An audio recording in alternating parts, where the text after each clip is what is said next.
69. Now it's time for new, believable people, and we must do it. If we don't control insiders, this will be over and over. To lead by an any big fat love, find common ground to halt the spread of lies, and we must do it big fat love, find common ground to halt the spread of lies, and any America first, America first, non-fatal. We want to build a much better, believable people, and we must do it non-fatal. Communication very much higher. America first. To lead by an any insiders fighting for insiders. Time to stop. Insiders fighting for insiders. More of insiders fighting for insiders. Time to stop. Insiders fighting for insiders. America first. Love the flow. 69. Now it's time for new, believable people, and we must do it. If we don't control insiders, this will be over and over.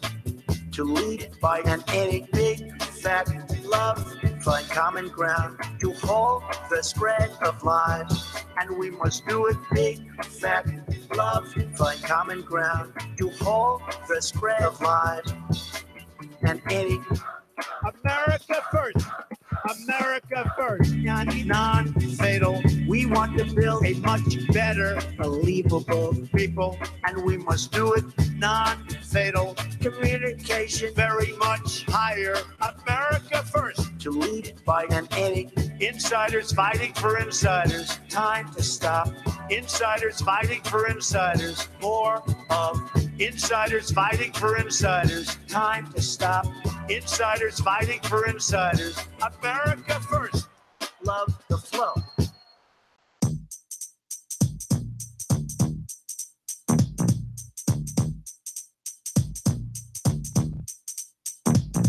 And I don't want nobody, and I don't want nobody. You got that right. And I don't want nobody. I lost. Want nobody. And I don't want nobody. Girl, never need. You got that right.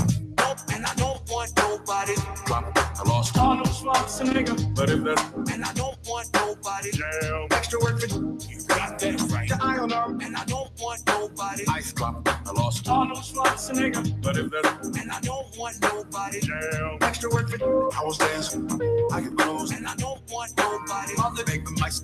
Arnold Schwarzenegger. But if that's And I don't want nobody. girl, Extra work for you. Got that right. Vivian. And I don't want nobody. mother make them ice. Arnold Schwarzenegger. But if that's And I don't want girl, got that right. Right.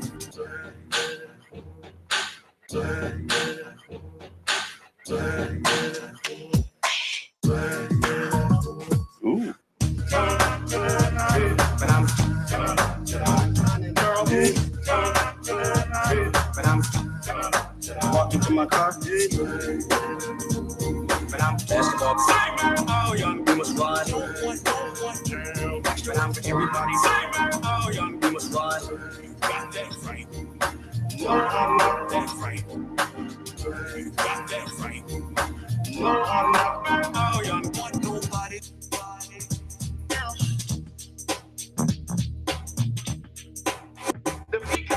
Well, no kidding, man. I usually let the music play, and I've just got a little rant to do, roll my evening doobie. But Uper, you have a breeding center opened up for snakes in the UP of Michigan. Wow. Hopefully I could have you on. Man, you'd love Bollocks and Common Sense Guy. I'm not sure that you've met either one of them in a long time, but you've been around for a while. But yeah, everybody go check out Uper's channel. It's kind of cool when I see Matt ask you about that kind of thing, and it's just neat. It's a funny network we have here. And even these little branches of the tree that branch out, and yes, right now there's 6 of us here. And, sometimes there's 20, sometimes there's 40, sometimes there's 5, sometimes there's 2. But there's these branches go out, and it's so neat to see the connections that they make. It's much like a root system where the roots go down and they all go out, and all the little corpuscles just go out and shoot their shoots and find their crevice to get into. And yeah, man, that's so great. Man, I really would like to. I've got to make some time. Spring's getting sprung, you know that, Uper, and so it's going to be. In fact, it has been very busy time for me. It will be for a little bit, but there comes that lull, and for me, it's around I don't know, May 15th, May-ish, when everything's in, planted, hoed, ready to just. And I've got a week or so where I can do whatever I want. Wouldn't mind coming up and seeing some of your stuff. Now, because I live in Michigan, there's no snakes you have that I would have in a greenhouse all winter. That's the bummer. If I could, I won't lie, I would get a snake and just have in the greenhouse just to eat, mice and whatnot. But neither I nor Mrs. Ogre are in any way snake people. It's fair to say that both of us abhor snakes. We don't want any kind of. We don't want snakes around us. They serve their purpose, and for me, it's so strange. I used to have no problem with them. Caught a rattlesnake, 6-footer, when I was young, by hand. Talked about it before, so I don't want to go and tell another story for the second, third time. But there was a time when snakes didn't scare me at all. I used to tease my dad with them. I used to catch garter snakes right here in the state of Michigan when I was 12, 13 years old, and chase my dad around the yard. Man, you can see, boy, if he saw a snake, oh, no, get with me, boy. And he'd get mad and stuff, but if you had that snake in your hand, he wouldn't come near it. He'd get away from it. And so I thought that was funny. Now, I'm not to that point. I know what a garter snake is, but I don't have any desire to touch a snake or to deal with them. What up, Crumpled Point? Good to see you. Jesse Jennings, Matt Barkley, of course, going Uper, who we've been talking to and speaking of. Jensen Quinn, the one and only Lord of Discord. Jensen Quinn, Ferris Talks, one of a kind. It's so good to see all of y'all here. Got a little bit of something to say. It's because, Magic Bollocks didn't let me have my final word. With everything else, but I didn't get my final word. So this is my way of doing it. While I have my evening Dubie and finish my final beer.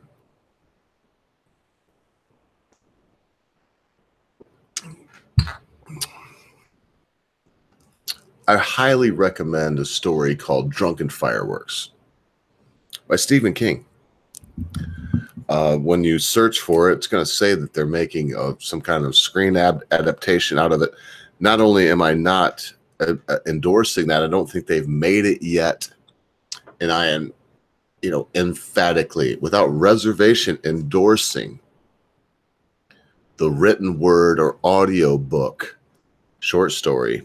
Take you about 30 minutes to read, maybe. If you're a slow reader, an hour, if you're a very slow reader. And Drunken Fireworks.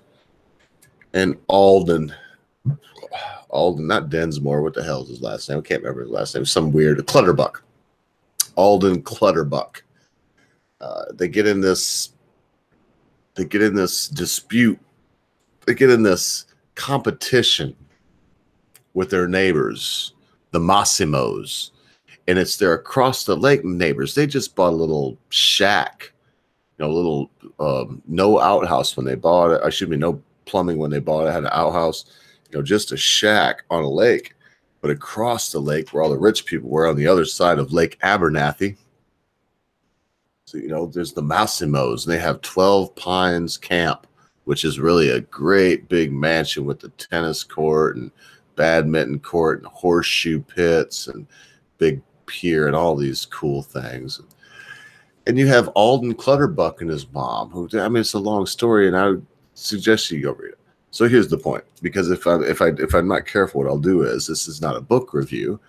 What it is I'm trying to make a point. I want to encourage you to read that book, so I don't want to give it all away. Go read the short story. I'm sure you can find it online, download it to your Kindle, somehow easy to your computer. check it out. I'm not getting paid to see the folks at all. And some of the shit Stephen King said of late, man, it's hard for me to recommend this stuff, but I'll always be egalitarian. It's as simple as that. I'll always be very egalitarian. What up, Zero Cool? As a matter of fact, if you're free, I wouldn't mind having about 10 minutes of your time. I don't have a long time tonight, but if you're free for just about 10 minutes, because what I'm talking about is the importance of fables, foibles, and sagas on culture. How important is it? What does it mean to us that we have these things that are unreal, that influence us?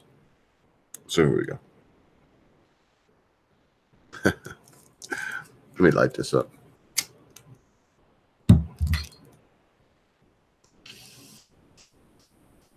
Oh man, that's good. This is Blue OG, not Blueberry OG. I've got some of that going. This is Blue OG. Very good stuff. Very strong. Oh my good gracious, have mercy.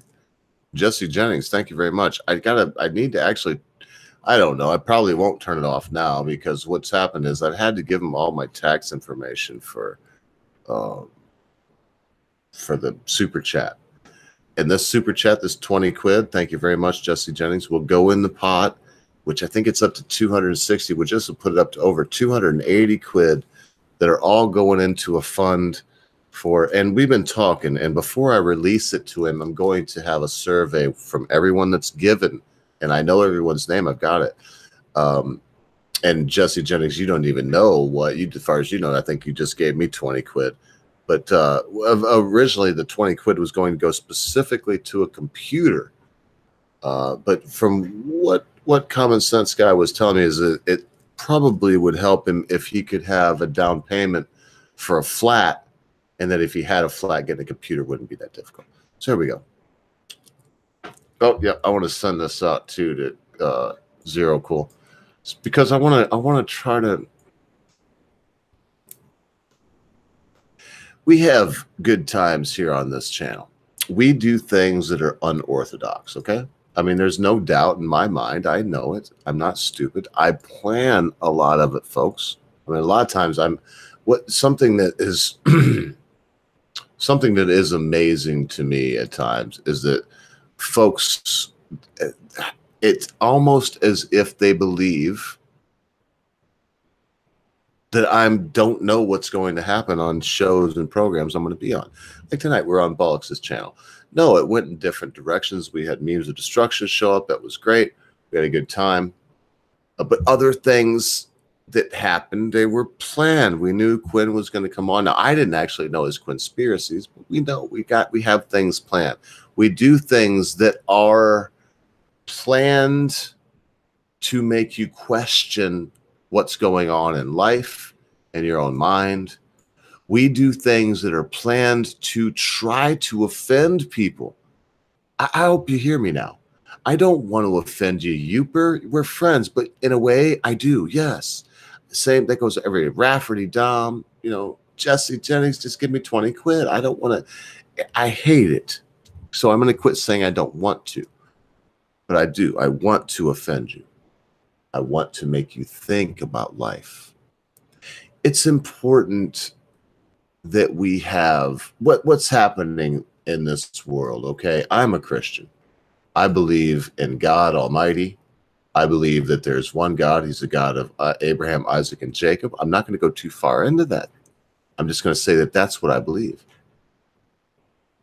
What else I believe is that we as human beings, for whatever reason, because we know we're mortal, whatever reason it may be, we need our myths.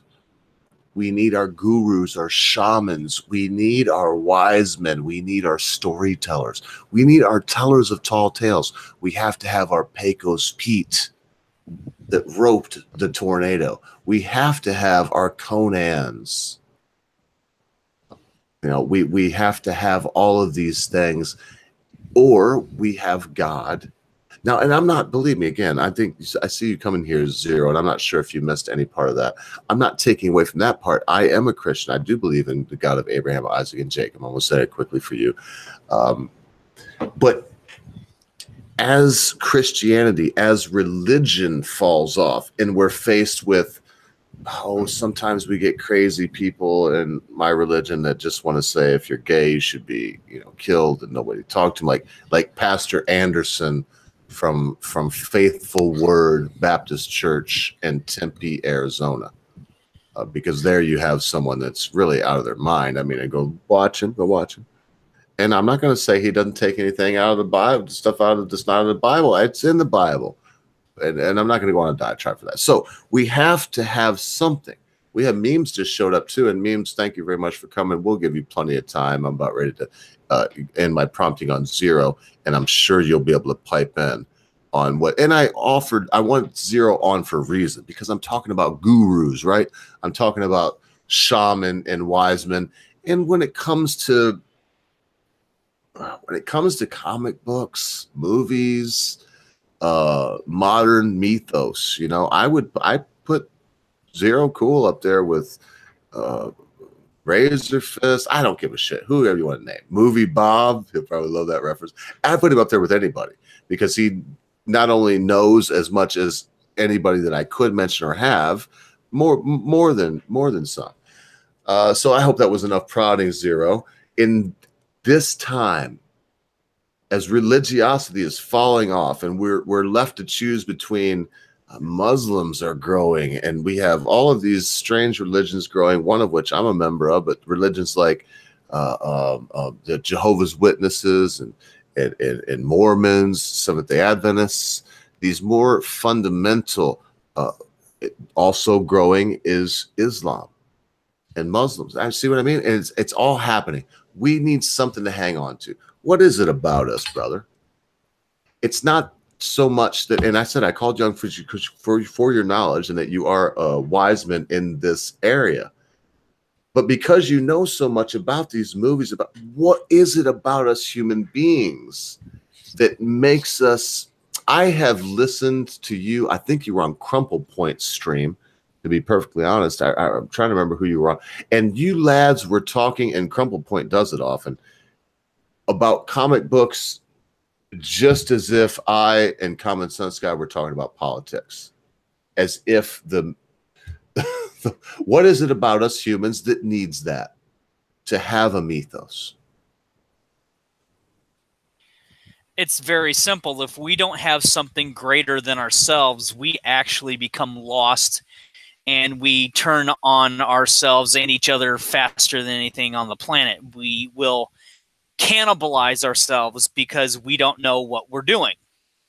So we have a mythos of types, whether it's the Greek mythology, the Christian Judeo belief, or the Islamic belief, or superheroes, or things that we look up to or draw influence from because they are greater than ourselves. They represent an idea that can lead us to become better versions of ourselves. Nothing more, nothing less.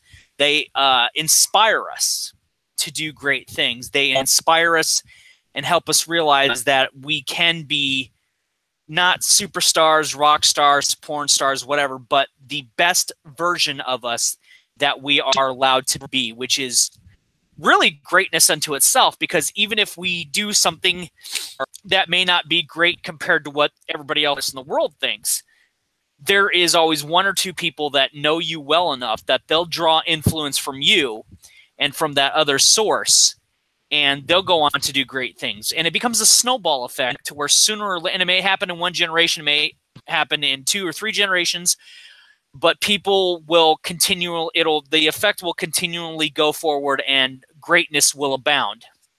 It just depends on what you consider greatness. But that's what those mythologies, those ideas, and those religious structures and beliefs are meant to be.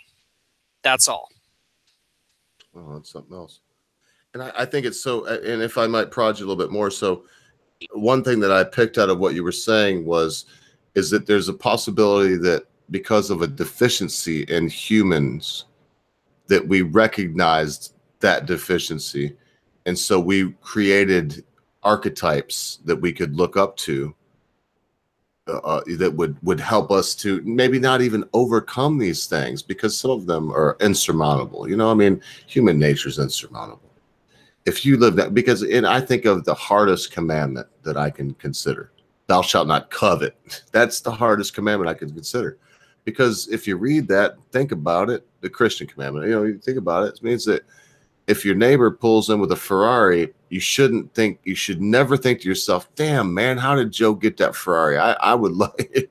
You know, you should, boom. It's all, and so, you know, is it because of these deficiencies, these innate known deficiencies of mankind, that we understand this, that we look for an archetype or look for a mythos that we can follow that will help us to rise above, if you will?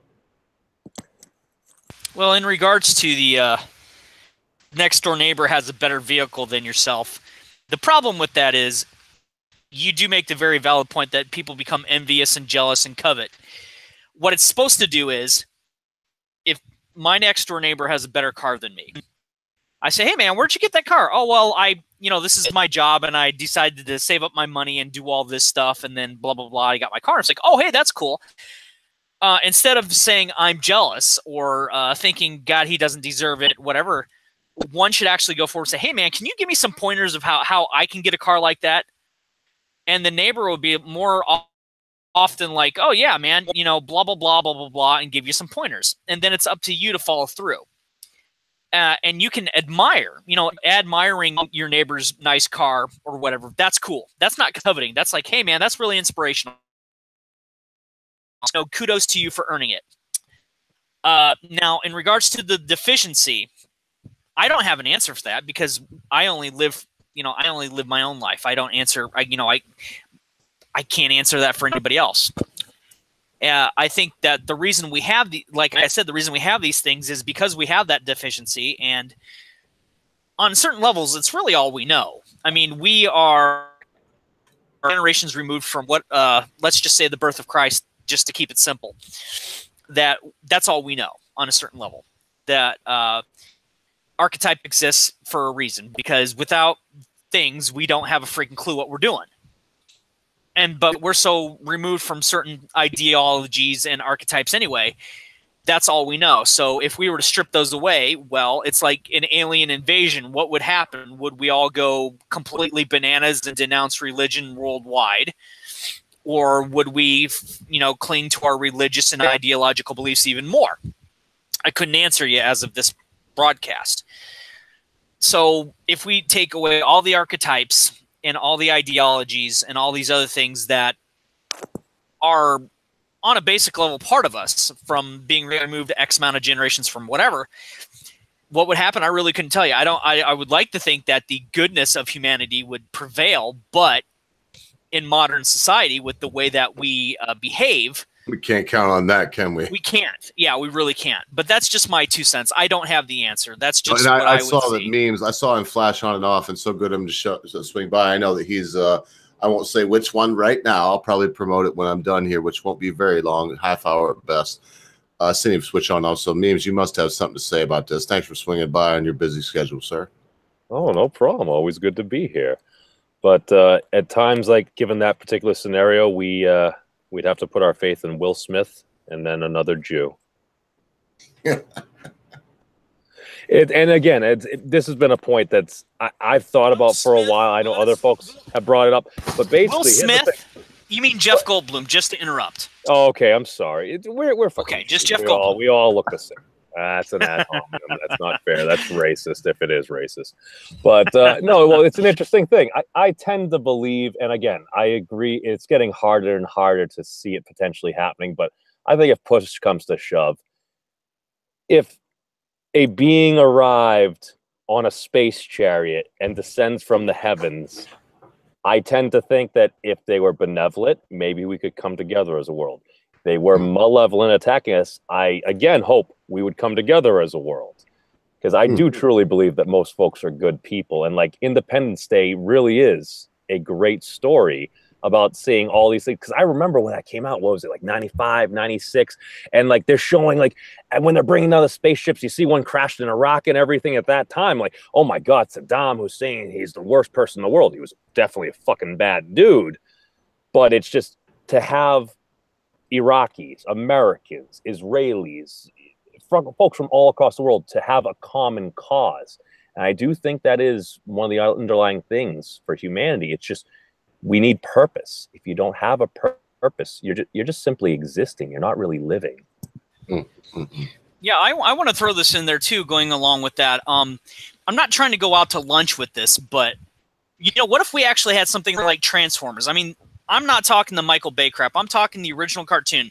You have technically a species that is different from us, and they're having their own little war, comes to our planet.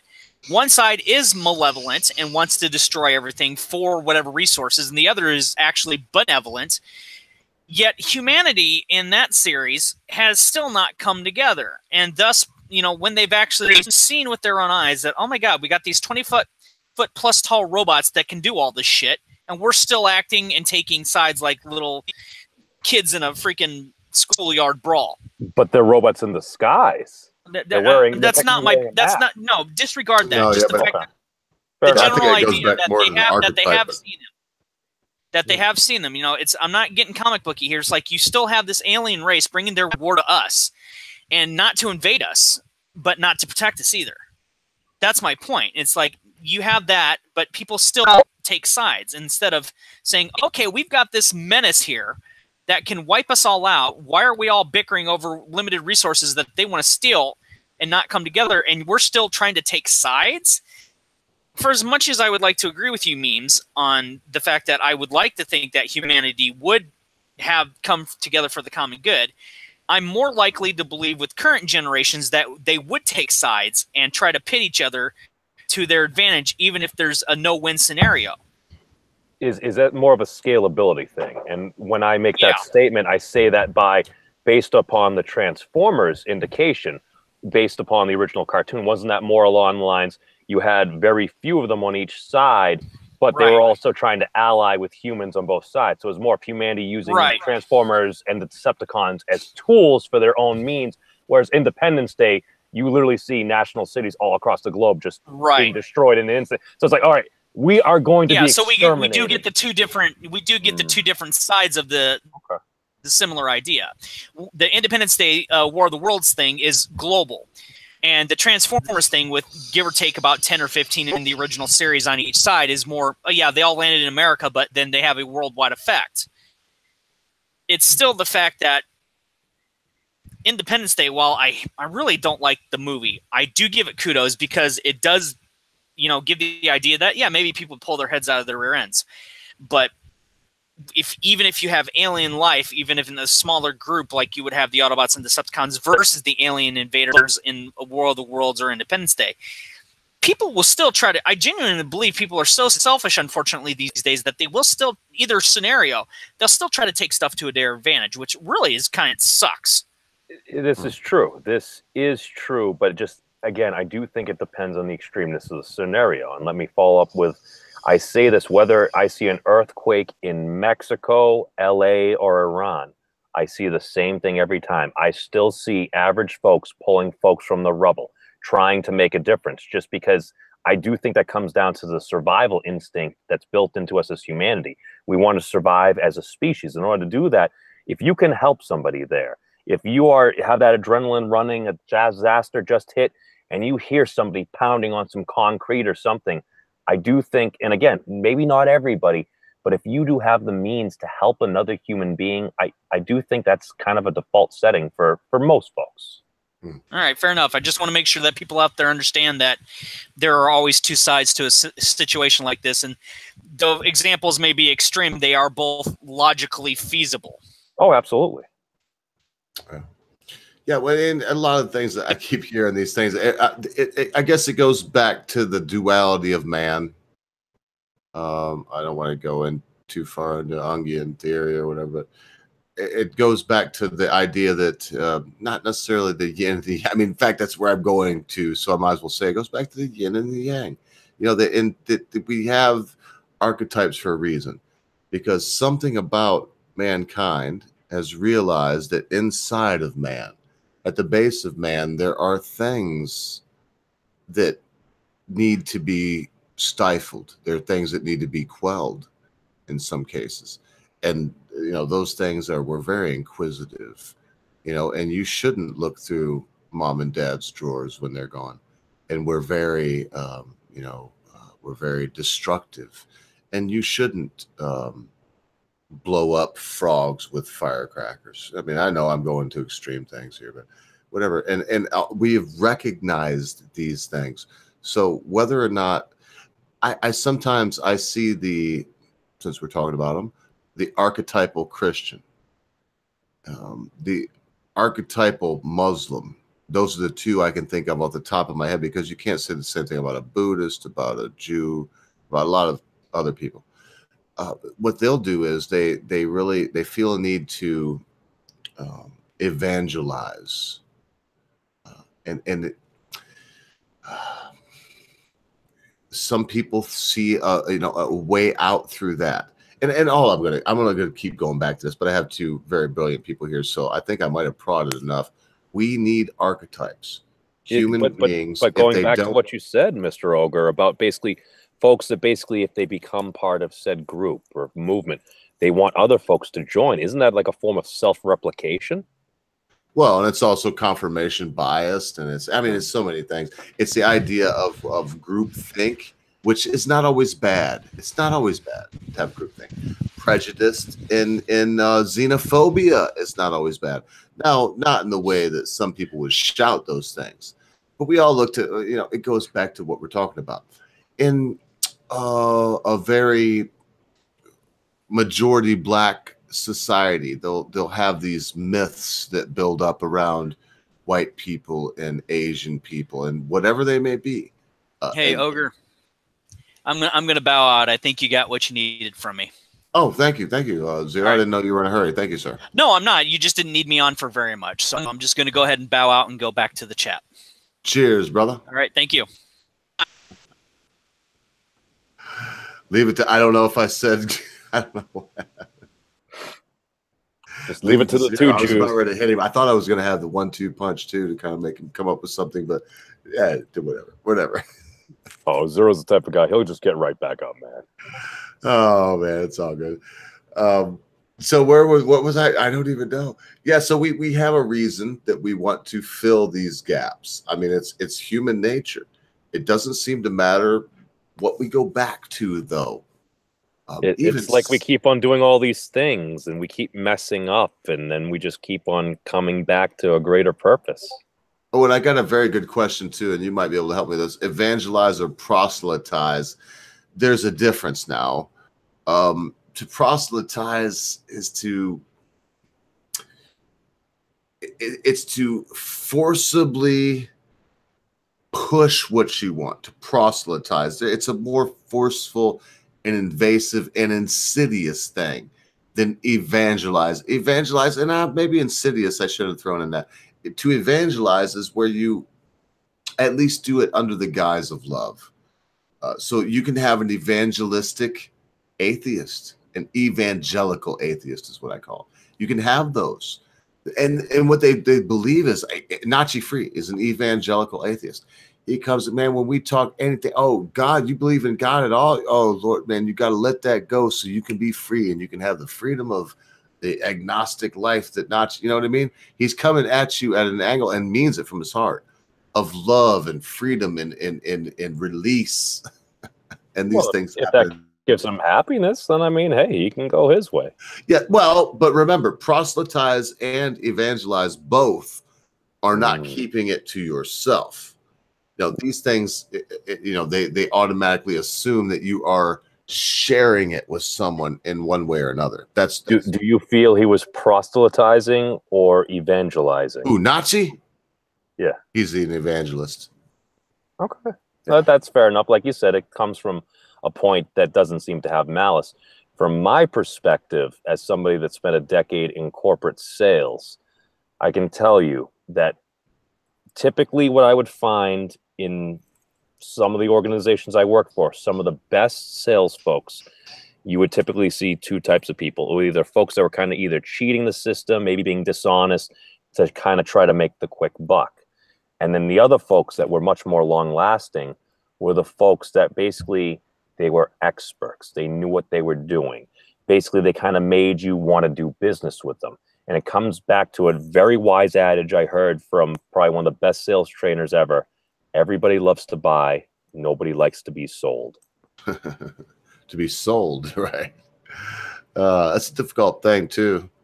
I was young and making extra money doing construction work when I ran into, actually, I was working on David Siegel's house in Orlando, Florida, the godfather of timeshare, and I didn't know him at all. Seen him a couple times, but I knew his wife, Betty Siegel, and she had Central Florida Investment, CFI, and she had this little, it was like a laser tag. And so when I first got hired, it was like she was very cool. While I was learning the sales ropes, you know, I worked at the little kiddie place, you know. I took tickets and did whatever at the right down there. And I drive. So anyway, make a long story short, anybody in Florida, anybody know where I Drive is down in Orlando? When you come to proselytizing, evangelizing, selling someone something, you always come out looking a little scummy. I guess that's the answer to that question also, that in the end, there are nuances, but it doesn't matter because everybody wants to buy. No one wants to be sold. I mean, it all ties back into that's the beauty of just so much of our society nowadays is just so heavily scripted, whether it's for a sales organization, whether it be Trump University, whether it be somebody that you call about whatever issue on the other line on a company. Most of these folks, I mean, they're following scripts, whether it was trained to them or not. And some of the folks you can tell, some of the folks you can't. Because, dude, these companies nowadays, man, they're fucking so smart, man. They have all this data, all this information. They know what works. They have histories and stuff like that. So they can develop these tools. But again, these tools, they are being used for a profit motive because they're privately owned companies. And they're not doing anything that's illegal. You can argue the morality all day long, absolutely.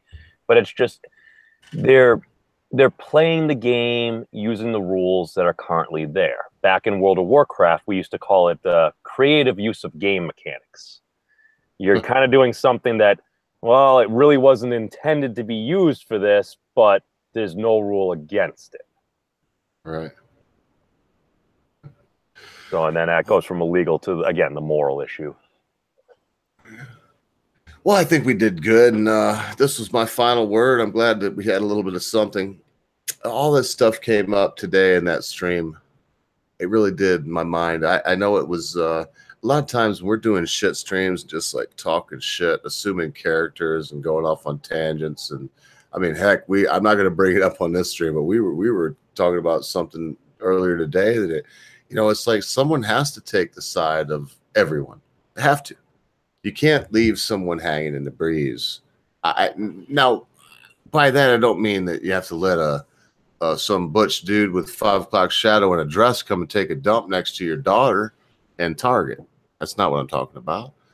But you can't. You have to understand that people are fucked up. And it's one of those things where it kind of sounds like you don't really, I'm sorry for interrupting you, Mr. Ogre, but to condemn somebody without at least giving them some form of proper defense, at least somebody arguing on their behalf, even if that argument is a failing argument, at least the argument was there so that it could be argued and you could at least come to some conclusion, perhaps a better path forward. Yes. And you can't be a necromancer, Jensen Quinn, you crazy fucker. But that said, look, time for me tea. I can smell that it's done. I know that it's done. Mrs. Ogre has made something wonderful out there for me to eat. I think it's dumplings and lentil stew. Lentil stew with dumplings on top. She's a master at that. I'm going to enjoy it. It is, because you're Jewish. You should know this, at least a little bit. It is what Esau sold his birthright for. It was that good? Well, I mean, now he was out hunting for a few days. He was probably pretty hungry. So I don't know. Maybe it was horse shit, but I love it. If I was pretty hungry, I'd probably be like, oh, you want my, yeah, take it. Give me that fucking bowl of that red stuff. And that is the quote in Hebrew. He said, give me, because he was like, I'll, sell you this lentil stew for your birthright. He was like, thought about it for a second. He said, give me a bowl of that red stuff. That was his answer. So, yeah. So anyway, give me your last word. Doesn't matter what it is. You know what it is. That's why I did this, because I feel like Bollocks, as much as I love him, is a lily-livered piece of shit English. No, I'm just teasing. No, but I didn't get my last word, and I don't know. I don't get the content either. And so today I'm missing the content on my channel. Not anymore. And thank you so much, Memes of Destruction, before I let you have your last say. And you got time, Zero, if you can still hear me, because he memes, as much as I love him, he says there's some other things. I'm not calling him a liar, I'm sure, but I only know him by this name. You would not be the low man in the totem pole. You would have your last word after him. If not, that's cool too. Thank you so much. So hit it, Memes. You know what to do, and then I'm going to do my thing, and I'm out of here. Thank you, everybody, for showing up. Well, it just goes back to what we're always talking about, brother. It's just we are so much more similar than we are different, aside from a couple of strands of protein here and there. It's just we're all pretty much the same. But at the same time, we each have our own unique life experience. We all walk different paths down this crazy road known as life here on this big blue rock hurling throughout the cosmos. But I just keep coming back. I have to believe that most folks are good people, just because whether it's an extreme natural disaster or something that happens, it's just folks do seem to find a way to come together and survive. And again, that's not to say that we don't do stupid shit. We all do. We all make mistakes. There is no human, maybe the exception of a newborn child, who is without sin. When we can accept that, we can accept ourselves. And when we accept ourselves, we can help. It will at least help to accept each other, at least maybe a tiny bit more. But you got to remember, man, we all tend to act in our own self-interest. Maybe not on absolutely everything, but that's just nature. We live to survive as a species and continue on as individuals. And just there are certain things like you guys were touching upon. It is part of humanity. We need to accept some of these things. And you know what? I do believe we can do better. And that's all I got to say about that. Well, I sure appreciate it. I'm going to be, I don't know. I was going to say brief, but you never know. I want to say this, though. Number one, let's never forget the parable, the story, the idea that there was once a woman brung before a leader, and a bunch of dudes were saying, hey, this woman, actually, we all know the story, so I'm not going to beat around the bush. This person was caught in the act of adultery. What should we do with her? The law that we are under, the land says we should stone her. And what the person they came to with that did was started to write down. And it's funny because it says that they went from the oldest to the youngest, they started leaving. So imagine the first things that he wrote down were like Lucius Ptolemus, whatever the person's name was, wrote down something, did this, and they hauled ass. That's where we get the term. That's why I'm bringing it up, is to give a historical or mythological, whatever you want to call it, backing for the term. Let he who is without sin cast the first stone.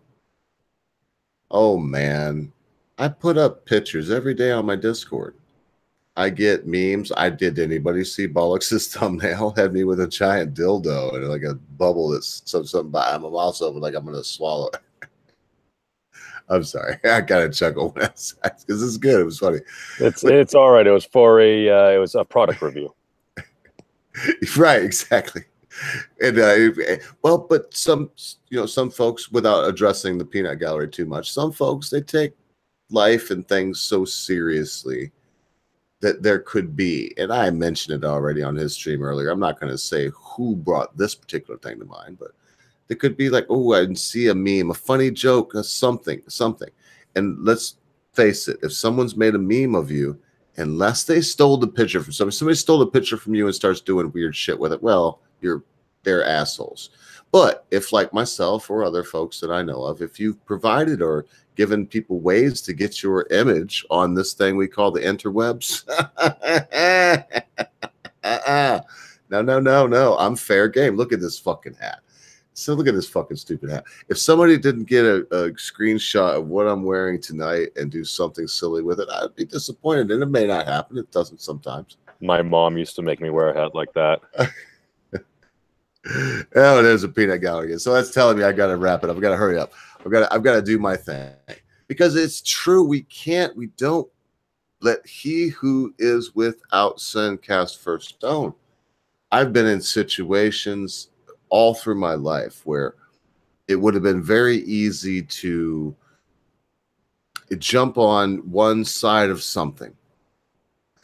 I have to be careful, really, but because there's a lot of things I wouldn't divulge, but there's been times in my life where if I would have just said the easy thing, went with the lulling herd, life would have been much, much, much easier for me. That's what I encourage everybody today. We all have faults. So whoever doesn't have sin, me included, will cast the first stone, and I cast these stones. But what I'm going to beg you folks today is take a page from, I can say with confidence, Magic Bollocks and Memes of Destruction, some of my other cohorts, Common Sense Guy. Don't back down from anything, but be gentle about stuff. Be a gentle man.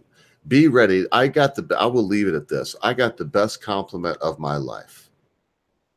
And also, before I say this, if somebody makes a meme of you, it doesn't matter what it is. Look at it as a compliment. But I got the best compliment of my life, and it wasn't a meme. Someone told me, I wish I could remember who. I think it was, I wish I could remember who. That what they loved about the stream was that, this thing we do, this channel, and I think they threw in Common Sense too with this, was that they've witnessed times when Common Sense Guy and myself, the two main hosts, have entered a conversation with a certain idea, but the idea alter or change or be augmented in some cases where it wasn't completely, changed, but it was amended in some way or another. And that was the best compliment I've ever had, was that I enjoy watching this crazy thing that you do, Ogre, with your mates, because once in a while you fools see that you're wrong and admit it. Please, folks, if you see that you're wrong, hold on to your dogmas, whatever they are. Love them. If you're a Christian, never give up God. I would say that's the correct one. But you know what? I'm not, and it's very difficult for me to say this, because I do believe that if you hear God call you in a certain way, that you should listen to it if you're wise. I'm just going to leave it at that. But I also say that people run around going to hell. You're going to hell. What do you got in your closet? Be ready to change your mind. Be ready to be open to new ideas. And for goodness sake, whatever you do, man, forget about the lie. Be good to your friends. Be good to your family members. Be good to your loved ones. Be quick to say you're sorry. Be even quicker to accept an apology, especially when that thing your friend, your family member, your loved one has done seems to be so huge you'll never be able to forget about it. Because constant viewers, Memes of Destruction, Zero Cool, or the fuck you are, at a time you think not. Your friends, your family members, your loved ones, your life, and everything you know, it will depart from you.